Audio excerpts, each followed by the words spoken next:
ప్రశ్నిస్తే ఎదురుదాడి చేస్తారా? లైంగిక దాడిలో అరెస్ట్ అయిన కాళేశ్వరం ఎస్ఐ భవానీ సేన్ చర్యపై ఖండించిన మా నాయకుడిని సమర్థించాల్సింది పోయి ఎదురుదాడి చేయడం ఎంతవరకు తగునని బీఆర్ఎస్ మండల అధికార ప్రతినిధి మంత్రి లక్ష్మణ్, మాజీ వైస్ ఎంపీపీ వేల్పుల గట్టయ్యలు పేర్కొన్నారు. శుక్రవారం మంత్రి ప్రెస్ క్లబ్లో ఏర్పాటు చేసిన విలేకరుల సమావేశంలో వారు మాట్లాడుతూ దళిత మహిళపై జరిగిన దాడిని ఖండించాల్సిన కాంగ్రెస్ దళిత నాయకులు ఖండించకుండా మంత్రి శ్రీధర్ బాబు మెప్పు కోసం మాజీ ఎమ్మెల్యే ప్రస్తుత పెద్దపల్లి జిల్లా పరిషత్ చైర్మన్ పుట్టమధును విమర్శించడం, ఏకవచనంతో సంబోధించడం సరికాదని వారు అన్నారు. పుట్టమధు అనే నాయకుడు లేకుంటే కాంగ్రెస్ నాయకులకు పబ్బం గడవదని ఎద్దేవా చేశారు. ఉమ్మడి ఆంధ్రప్రదేశ్ రాష్ట్రంలో శ్రీధర్ బాబు మంత్రిగా ఉన్నప్పుడు తన మేనమామ సర్కారుగా చెలామణి అవుతూ నిరుద్యోగులకు ఉద్యోగాలు ఇప్పిస్తానని లక్షలాది రూపాయలు తీసుకొని మోసాలకు పాల్పడ్డాడని గుర్తు చేశారు. ఎమ్మెల్యేగా గెలిచిన తర్వాత మంత్రి నియోజకవర్గంలో ప్రతి మారుమూల గ్రామానికి రోడ్లు, వాగులపై వంతెనలు, సాగునీరు, తాగునీరు, విద్యుత్ అందించిన ఘనత పుట్టమధుదేనని వారు పునరుద్ఘాటించారు. గతంలో ఈ ప్రాంతాన్ని పరిపాలించిన కాంగ్రెస్ నాయకులు కనీసం మంత్రి పట్టణానికి కూతవేటు దూరంలో ఉన్న సూరపల్లె జలవంచె వాగుపై బ్రిడ్జి నిర్మించలేకపోయారని ఎత్తుపడిచారు.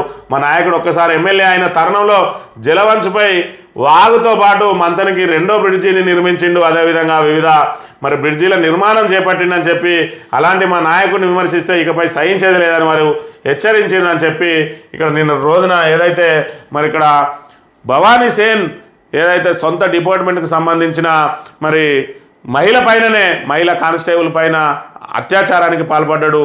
ఆయన పూర్తిగా ఏదైతే సీనుబాబు తోటి అంటగాగుతున్నాడని చెప్పి ఇక్కడ పుట్టమధుకర్ నిన్న ఫోటోలతో సహా చూపించిండు. ఏదైతే కాంగ్రెస్ పార్టీ కార్యక్రమంలో ఈ ఎస్ఐ ఎందుకు పాల్గొన్నాడని కూడా ప్రశ్నించిన పరిస్థితి. అలాంటి వానికి ఎస్హెచ్ఓగా ఇచ్చిండ్రు. తిరిగి అతన్ని రామగిరిలో మళ్ళీ ఆయనకు పోస్టింగ్ ఇవ్వడానికి ప్రయత్నం చేసిండ్రు. గతంలో కూడా కాంగ్రెస్ పార్టీ ఏజెంట్లుగా పనిచేసిండ్రు పోలీసులు. ఏదైతే కాటారంలో రాజు అనే ఎస్ఐ అయితేంది, అదేవిధంగా ప్రసాదరావు అనే ఎస్ఐ అయితేంది, వాళ్ళు మేము కాంగ్రెస్ పార్టీ కార్యకర్తలమే అన్న విధంగా పనిచేస్తే వాళ్ళకు కీలక పోస్టింగ్లు ఇచ్చిండ్రు.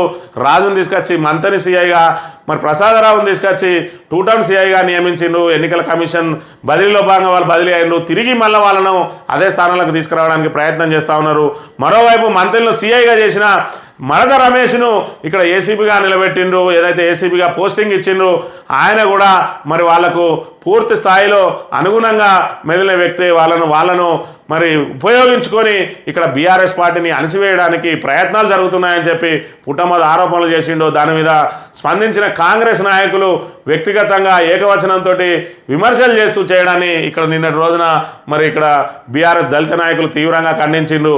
ఏదైతే భవానీ సేన్ చేసిన వ్యవహారాన్ని ఖండించాల్సిన కాంగ్రెస్ నాయకులు ఇక్కడ పుట్టమధు మీద ఎదురుదాడికి పాల్పడడం సబబు కాదని ఇప్పటికైనా సచ్చీలునైనా పోలీసులను తీసుకురావాలి తప్ప ఇలాంటి మచ్చగలిగిన వాళ్ళను, అదేవిధంగా కాంగ్రెస్ కండువాలు కప్పుకునే వాళ్ళను ఈరోజు బీఆర్ఎస్ నాయకులను ఒత్తిడి చేసి కాంగ్రెస్ పార్టీలో జైన్ అయ్యే విధంగా ఇక్కడ పరిధి దాటి ప్రవర్తించే పోలీసులను తీసుకొచ్చి ప్రజాస్వామ్యానికి విఘాతం కలిగిస్తే సహించేది లేదని చెప్పి కూడా బీఆర్ఎస్ నాయకులందరూ హెచ్చరిస్తున్న పరిస్థితిని మనం ఇక్కడ గమనించవచ్చు.